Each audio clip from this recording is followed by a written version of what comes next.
Have you noticed how having endless options can feel less liberating than you expected? Have you felt moments where too much freedom leaves you restless rather than relaxed? Do you ever sense that without clear boundaries, even simple decisions begin to feel heavier? Have you observed how days without shape can quietly drain energy instead of restoring it? Do you find that direction feels calming even when it comes with responsibility? And have you wondered why discipline sometimes feels like relief rather than restriction? Freedom on its own is often misunderstood as peace, but without structure, it becomes weightless, untethered, demanding constant choice and self-regulation. Structure doesn't remove freedom, it gives it a container, and within that container, the mind can finally settle instead of scanning endlessly for what to do next. Many men grow up believing that freedom is the absence of limits, no schedules, no obligations, no fixed direction, just space to move, choose, and change whenever the impulse appears. At first, that kind of freedom feels light, almost intoxicating. The relief of not being constrained can feel like progress, like finally stepping out of pressure. But over time, something subtle happens. The lightness begins to thin out. The days feel open, yet oddly heavy. Choices multiply, but clarity does not. What was once freedom starts to feel like background tension, not dramatic anxiety, just a quiet restlessness that never fully leaves. Many men recognize this feeling but struggle to name it. It isn't fear, it isn't failure, it is something more structural than emotional. Freedom by itself is not stabilizing. It removes external boundaries, but it does not create internal ones. When structure disappears, the mind does not relax. It starts scanning. What should I do next?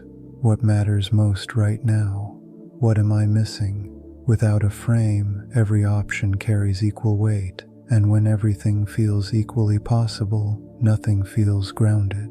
This is where anxiety enters quietly, not as panic, but as constant, low-level vigilance. The nervous system stays alert because there is no clear container for effort. Structure is often misunderstood as restriction, as something imposed from outside. Rules, systems, discipline that limit expression. But internally, structure serves a different role. It reduces decision noise. It narrows attention. It gives energy somewhere to settle. A man without structure does not lack ability. He lacks orientation. Desire, when uncontained, scatters. Focus weakens not because of laziness, but because attention has no hierarchy. Everything calls at once. This creates a subtle form of self-pressure. Not the productive kind that sharpens effort, but the kind that leaks into sleep, posture, and patience. The mind keeps circling the same questions. Am I using my time well? Should I be doing more? Should I be somewhere else? Freedom without structure turns inward. The absence of external boundaries forces the psyche to generate its own, constantly and inefficiently. Over time, this internal negotiation becomes exhausting. The man feels busy without momentum, occupied without direction. Structure does not remove freedom, it refines it.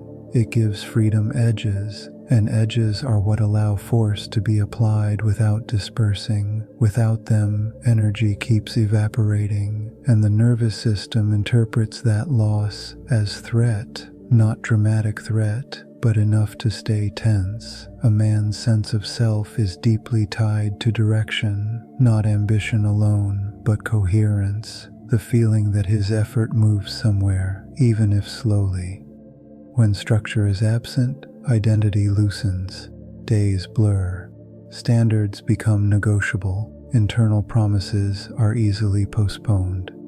This is not a moral failure, it is a mechanical one. The mind is not designed to operate in endless openness. It seeks patterns, rhythms, predictable points of return. When those are missing, self-trust weakens, not because the man is unreliable, but because there is no stable environment for reliability to form. Self-mastery often gets framed as control over impulses, but before control comes containment. Containment is quieter, less dramatic. It is the sense that life has shape. Many men notice they feel calmer on days that are full, even when those days are demanding, and more anxious on days that are empty, even when nothing is required of them. This is not a contradiction, it reveals something fundamental. Structure tells the nervous system that effort has a place to land. That time is not leaking. That identity is being expressed, not improvised. When structure exists, freedom becomes meaningful. Choices gain context. Rest becomes restorative rather than restless. Without structure, freedom asks the man to define himself every moment. That constant self-definition is tiring, and tired minds grow anxious. True freedom is not endless openness. It is movement within a form. Like water that flows best through a channel, a man's energy settles when it has boundaries that make sense to him. Structure does not have to be rigid. It does not need to be visible to others. It only needs to be consistent enough to hold weight. When structure is present, anxiety often recedes on its own, not because life becomes easier, but because effort stops dissolving. The mind quiets when it knows where it stands. The body relaxes when direction is clear. Freedom without structure feels light at first, but it rarely feels peaceful for long. And many men, when they finally feel calm again, realize they did not lose freedom. They gave it a shape.